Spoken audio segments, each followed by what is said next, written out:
Well, thank you, David, and thank you, Margaret. And I want to thank my colleagues as well for being here. And thank everybody in the press for being here and taking this issue seriously. I know it's not as important as who Snooki is and who Brad Pitt's first and second wives were, but it is very, very important to our economy here in this nation. For the last 2 years, we've had everybody who is in business and who's who in American business and transportation come before the Transportation Committee. And the chorus said three things, and they said it consistently, they said it over and over, and there was unanimity in agreement. And the three things were, number one, our transportation is seriously deteriorating, falling apart. We don't need to be told that here in Minnesota about the implications of bridges falling down. Secondly, they all told us that this deterioration is jeopardizing our ability to grow our economy, to create new business, and to create good jobs. And thirdly, they were all in agreement that we need a long-term solution to our future transportation needs that includes new revenue. And unfortunately, transportation has become a victim, like so many other things in the Congress, where the legislation doesn't come through the committee process all too often. So, as some of you may or may not know, the transportation MAP 21 legislation expired about 8 months ago, and we knew it was expiring. We knew we were running out of funds, and I say we, not me, the Republican leadership, quite frankly, in the House of Representatives decided to kick the can down the road and not allow the Transportation Committee to consider a transportation bill. And instead, they borrowed some money from people's private pension funds and, as I said, kicked the can down the road for another 8 months. Well, those 8 months are up. Margaret pointed out there's only 20 days till the legislation expires.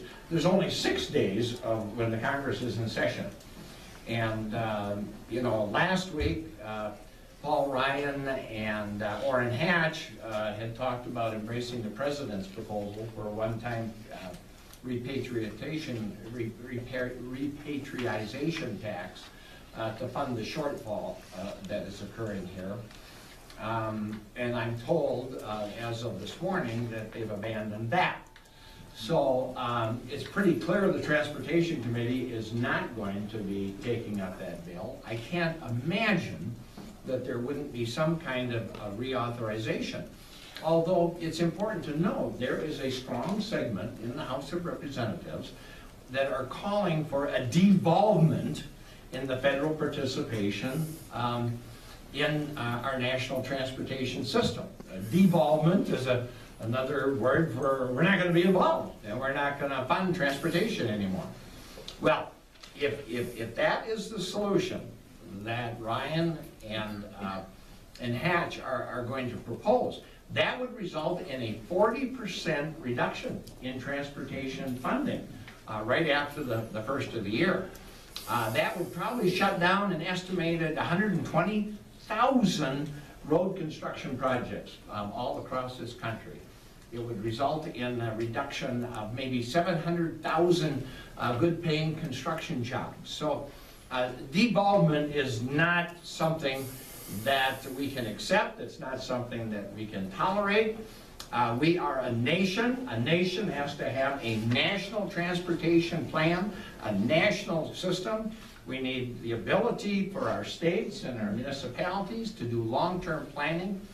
Perhaps most importantly, we need to return to what's come to be known as regular order. That's how Tim Walz and the Veterans Committee come up with bipartisan common ground to solve problems for our veterans. That's how Keith Ellison, serving on his committee, does the same thing there. So I know it might seem a little bit silly to be talking about regular order at a transportation conference, but that is what we need to do, because having been a part of this process all my adult life, when you bring the diverse elements all together into one room, that's how you find your common ground. That's how you find your bipartisanship. That's how you fix things. That's how you get things done. So I'm going out there later this afternoon, and I'm going to continue to press Bill Schuster to press his leadership to allow the Transportation Committee to write a long-term transportation bill that fixes our problems, stops the deterioration, fixes things up so we can grow and expand our economy, and give planners like our great commissioner here, Charles Zelle, and by the way, you're doing a wonderful job, and hats off to you here, so that they have the ability to do a 4, 5, and a 6-year plan. You can't be putting together transportation systems that are adequate and provide the needs that we need in this country to keep growing our economy at a time when we're spending less and the rest of the world is spending more because they know the importance of transportation. Well, we know the importance of transportation too. So it's time to step up and get the job done. And so that's my message, but I'd like to call on my colleagues. Who's the senior here now? I know. Same class. Same class? All right. Well, should we flip a coin?